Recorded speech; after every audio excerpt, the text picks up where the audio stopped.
Sure. Alligator. White, the first deer of life. Alligator. Okay, anybody come here to see an alligator? If you came to see an alligator, your trip's over. Get off the trail. It's just a little one, though. Yeah, we want to see the big ones. Okay, this is the alligator. Look at the color. Why do you go and buy green alligators out of a tourist shop? Look at the color. Black. I went to the University of Florida. We are the Gators. Albert the alligator is our mascot. He's green. I worry about my education. I know they're black. Black skin, black absorbs heat the best. Those bumps you see on an alligator back are called osteoderm or scutes, bony structures. So between the bones and the black skin, blood vessels run. They form up very quickly that way. That's why you always see them laying out in the sun. You don't think they're doing anything, but they are. They're regulating their body temperature. Get too hot, they go in the shade, go back in the water, open their mouth. Cold, they lay out in the sun, they get way down. Line 16 to 25 feet in the mouth. So shark, river, shark, valley. Deep water, any place in South Florida, just like you see this deep water over here in Robinside, we have dug that out. And we dig it out to raise up everything, to elevate it above water level. Flying off over here, no, everybody came to see that bird. That's the unendangered, the one down low is the unendangered American crow. One up high, that is the vulture, turkey vulture. Takes care of the dead animals. But the borrow pit here is about 25 feet deep. We dug the rock out. The rock from here will get us 2 miles down the road. Then you're going to have another one of the lakes like this. That will get us to the next borrow pit. 4 borrow pits, then we get to the tower. So that's why you see these deep water pits, not natural. So we're going to move right on along types of diving birds. The first one you can see with the brown neck, that is the hinga. With the brown neck is the female. The black neck would be male. Those other 3 birds are double-crested cormorants. And there you find them worldwide. Those are some of our diving birds.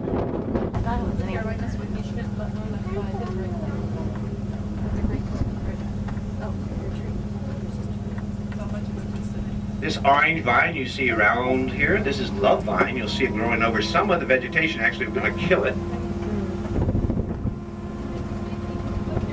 If it starts to move, keep your eye on the mirror. If it starts to move, stop. I was saying alligator. Time we get back, we're going to see hundreds of alligators. Right here's what over here. Look for baby alligators. This is mama alligator. So look in the grasses around. See if you can see some 6 to 10 inch long lizards.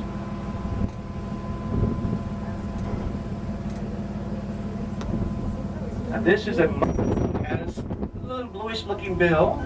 I believe that's immature little blue heron. The other white bird straight across, perched up on the pond apple tree at the end of the water, that is a snowy egret. Double-crested cormorants on the rocks. Between the double-crested cormorants and us is one gray bird right out in the middle of that brown. That is a yellow legs. This should be along the coastline. There's egret too.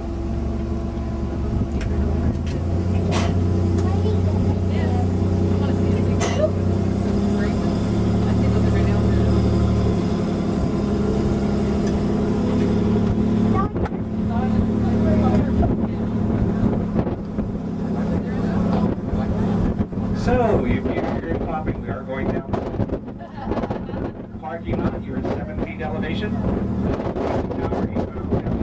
It's 6 feet. Probably 2 inches average per mile for the last 100 miles of the state. So the water moves very, very slowly through the river. And you see the river is covered with grasses. So the grasses act as a filter. Help filter out the impurities of the water.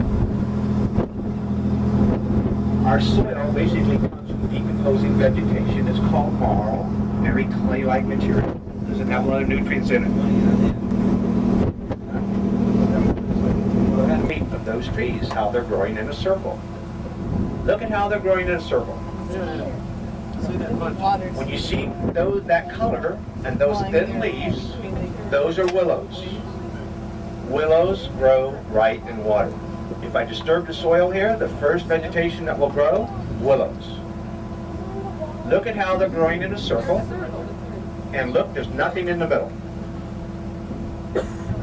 I'm going to call it a name that you'll see written in books, willow head. Now I'm going to call it the real name, gator hole.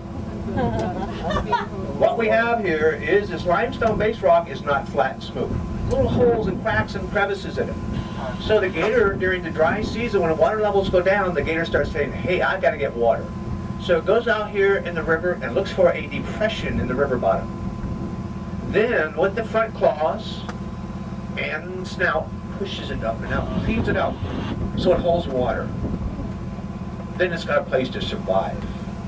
But this is a very, very, very old gator hole, because around the outside we not only have the willows, but we have other trees that need to have more soil to grow there.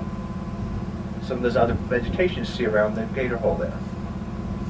So the gator has gone into this thing many, many years. Think of a bulldozer. Go down to the bottom of the swimming pool, gets everything up, pushes it up, and leaves it on the edge of the bank. Goes down, gets another one, pushes it up on the edge of the bank. Down. That's why we see the circle. Pushes everything up and lets it sit there. Our soil, coming from the decomposing vegetation, forms right around that gator hole, and then the willows get started. Now the leaves drop. The leaves stay in the gator hole. During the year, they form tannic acid. Have you seen any crocodiles yet? Did you see me go crazy yet? No, not yet, because they're not going to be here. And crocodiles are saltwater animals, and they're 8 to 10 inches long. These were born in September. Decide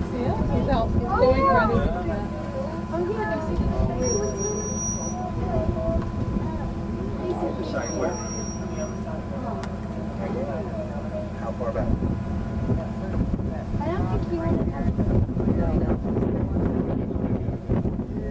Yeah, there is one sitting on the grass over there. There's 2 clumps in the water back there. There's this. Okay, just look through and you'll see around the edges, those are your babies. Now, you want to see how fast an alligator can move? One of you go pick up one of those babies. Babies who feel threatened, they give a yelping sound call, and mother is there in a heartbeat. Your little blue hair, they call it turning the white bird books. Very embarrassed that first year of life, brothers, sisters are blue.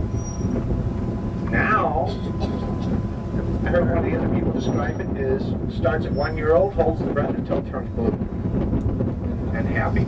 But that's about a 1.5 year old bird, maybe getting closer to 2 years old. On the rocks are diving birds. Look how thick the bills are, how the bills have a curved hook on the end.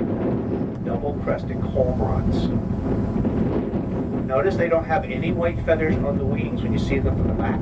That's the anhinga that has the white feathers on the wings. Very short tail. Anhingas have a very straight, pointy bill. So, a lot of people mistake them for snowy egret, white bird over here. Right on the turn, we have a couple of white birds. I believe there's 2 there. I see at least 1. Okay, these are the pine-bill grebe. Little diving birds. Oh, that's neat. Raise your wings and flap for us. And this is our 3rd burrow pit.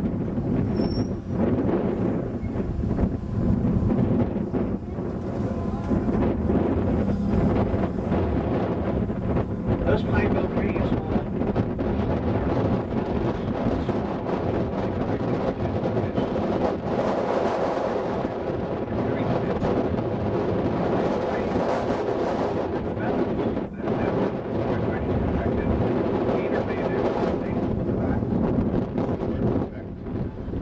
I see a great blue here. Almost waiting for a great blue here. And some more of those diving birds, the cormorants.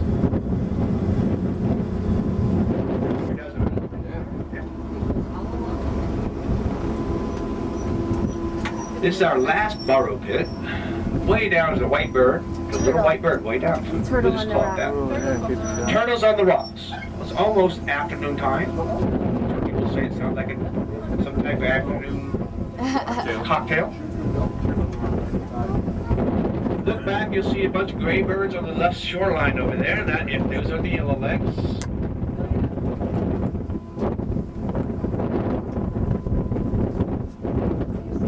Here's some more yellowlegs. Look along the edge of the water. You'll see black blowouts, black rocks. Those are all gators.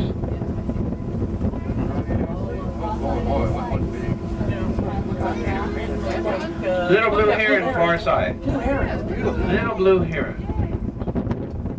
We saw the immature little brother or sister earlier. Great blue heron coming up here. Now, great blue never becomes little blue. There you go. There we go. Now look at the wing spread. Wing spread will touch both sides of the seat, 6 feet. That bird stands a little over 4 feet tall. Right here we have a moorhen right along the edge. Snowy egret, look at the yellow feet. So people, as we pull up, people in the back tram, look back right along the edge, you'll see that little blackbird along the edge. That's the moorhen. In the brown, about 20 yards off, look at the lime green plant. See the